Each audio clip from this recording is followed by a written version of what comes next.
Well, it's pretty. Yeah, it's a nice looking car. Is this going to be your new 410 wing ride? You going to go to Eldora in it? No. No? No. Come on. I got Bristol. They'll get a late invite. I would not race Bristol with a wing.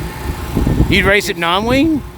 If they were racing like a one race deal, I would go for the experience. I'm not going to be happy about it. I have a machine shop, and that's what pays the bills. This is just what I do for fun. So, and the wing racing is like, I feel like there's more cars in wing racing. It's way more expensive. You got to travel farther, and it costs way more to run a wing car than it does a non-wing car. It's way more. Why? You got to have good motors all the time. You always got to freshen them up. You got to have good parts. You can run a non-wing car for years. You can literally run a non-wing car for years. And you can run a motor 50 races without refreshing it. You know, not maybe at the top level, but you can run 25, 30 races, no problem. Top level. You can run 50 races, top level. I think you run 50 races, top level. You can never change a component on the race car. Put new tires on it and you race it. And the stuff's not going to wear out. This stuff, you got to replace, you know, they wear their arms out, they wear the bars out, they wear everything out. Motor out. 400 laps of motor. Yeah. And it just costs a fortune to rebuild it. And then you're screaming them, so they just want to come apart. Like, they do not even want to stay together. Tires probably go away quicker. Yeah. They run a little softer tire, but it seems to be, here you don't wear tires, so that doesn't matter. But if you do a little bitty turnover, not even, you tore up wings, wing trees, you know, you tore up more money. And if you're going to run with the best, you got to spend the money, because they're spending the money. It's a long story to get the motor here. Yeah. So we got the motor in like late last night.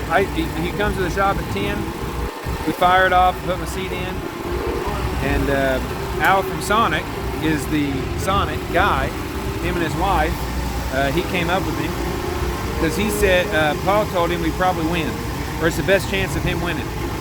I didn't tell Paul until about 30 minutes ago that besides running 3 years ago, one time here, I haven't ran a wing since 06.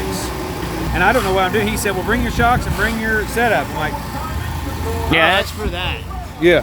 The USAC racing, not for that. Yeah, yeah. You know? So I came up and I just put the kind of the bars that we ran with the non-wing car, except a little change right front.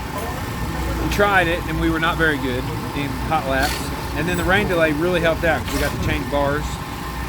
Once we changed bars, it's better, but then I was better in qualifying, but in the heat race, that thing was trying to spin out the whole time. I was just holding on. I made it out of the heat, but it's nerve-wracking because if I go out there for the feature and it's trying to run like that, it'll be like the longest feature of my life. Because the whole time I'm trying not to spin out.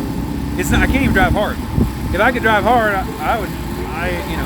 everyone, even though I haven't ran a wing much, I've ran here more than probably anyone. And do pretty decent here. So even if my car was good, I feel like I got just as good a chance of winning as anybody else. So nobody's coming over and trying to help you? No. We had to borrow a wheel spacer, and then they needed their wheel spacer back. So now I'm gonna have to go find someone else to borrow a wheel spacer because the wheel spacers we have like 4, and it won't make the tire the offset we need it. So I got to find a wheel spacer before the feature, hopefully. And then we're going to change a couple more things, take some stagger off, and hopefully it doesn't try to spin out.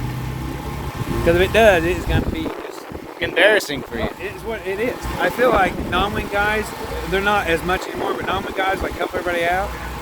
I think wing guys, like they're their wing, I don't know. I feel like they know that it's all set up in car that determines your success on the track.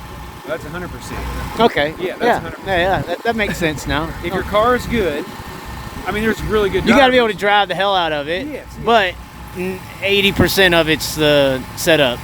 Well, non-wing it matters too. I mean, same thing. No, if your car's not set up, a good driver will get a couple positions.